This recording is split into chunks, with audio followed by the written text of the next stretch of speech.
You also write, the problem with communism is that eventually you run out of possible scapegoats. You run out of boats. You do run out of boats. Who's going to carry them? Eventually you run out of possible scapegoats. It's my second language, this English thing. I'm a failed podcaster. I'm a failure.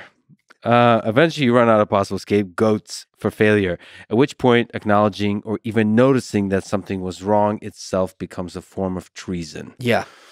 So I saw that in North Korea, right? Wherever you went in North Korea, something was wrong. So if you have 4 buttons for the elevator, one would be mismatched, every wall had a crack, every floor had a stain, the bathroom would be rusted through when you want to flush the urinal. But if you are someone who points this out, you're a troublemaker. And you're saying something's wrong. You're criticizing the operation. First of all, you're threatening the person who's in charge, because now they're incompetent, and now that's a big red flag for them. But second, if you're just going around saying this is wrong, this is wrong, this is wrong, even if it's objectively true, you're a troublemaker and you're counter-revolutionary. So at a certain point, everyone just has to put on blinders and pretend that everything is fine. One example I use in the book, an extreme example, was there was a photography professor, and he pointed out to his class, and he was an older man, that before the revolution, the quality of photographic paper was better. And he was, I think, executed for this heresy. So yeah, you have to pretend. I'm reading a book right now about the Chinese Cultural Revolution. And there was an academic, I forget his name, Hugh Shi, I think. And he points out that in these countries, not only do you not have freedom of speech, you don't have freedom of silence. You can't just sit there quietly. You have to say how great things are and how much you're enjoying and how wonderful they are, instead of just keeping quiet, because if you keep quiet, that's suspicious. Yeah, those... They're always singing those songs about how happy they are and how great everything is. And if everyone else is singing, who are you to not sing?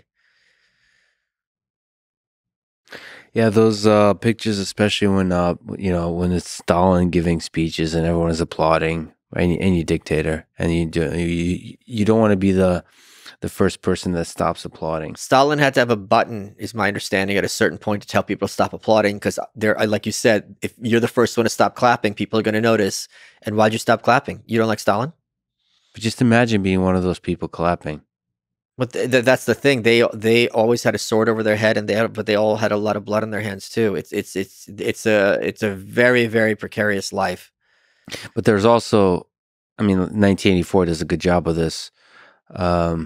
What is that, like 2 minutes of hate or something like this? You like lose yourself in the hysteria of it, So there's some level of which, at first, it's you're sacrificing your basic individualistic ability to think, but then you get lost in this kind of wave of emotion and you give into it. You allow yourself. It's like a mix of fear and then anger, and then you direct that anger towards like Snowball or Trotsky or whoever what is that? But you're also losing yourself in the crowd. Yeah, you're losing, because you're like, it's not just I'm angry. Everyone I know, we're all angry together. So you really are becoming a part of something bigger than yourself and having this kind of communal, very primal emotional experience. It's like the opposite of Christmas, right? Christmas, we're all together. Everyone's sharing their joy. Everyone's sharing their love. This is the opposite, literally the opposite. Like everyone's together sharing their hate and anger and rage, but you're all kind of having a mind meld. But I wonder what it's like to be an independent thinker in those moments. Like, allow yourself to think. Well, we know, because there were a lot of them, and they were all punished enormously. So they can be noticed. You can notice them. Oh yeah, you even notice it in America. America's a free country, but when people start asking too many questions, it's like, where are you going with this? Like if you're in an office, even in a corporate setting, you're a troublemaker. You're just, you're making problems for everyone. Why can't you be normal? Why can't you be just like everybody else? So people do not like having to be made to think, and they certainly despise having to be made to justify themselves, because that's a threat to their status and to their power. And this applies in totalitarianism, or applies to, Dunder Mifflin.